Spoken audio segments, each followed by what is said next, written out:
పరిశుద్ధుడైన దేవుడు, మహోన్నతుడైన దేవుడు,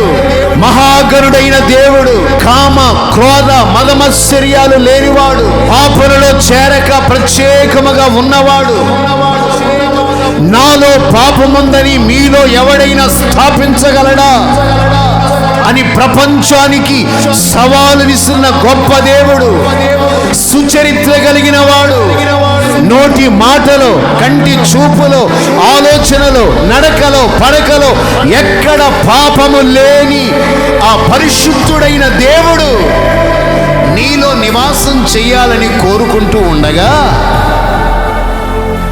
మరి నీ జీవితం పరిశుద్ధమైన స్థలముగా, పరిశుద్ధమైన నివాసంగా, పరిశుద్ధమైన దేవుని మందిరంగా నీ ఉండగలుగుతున్నావు.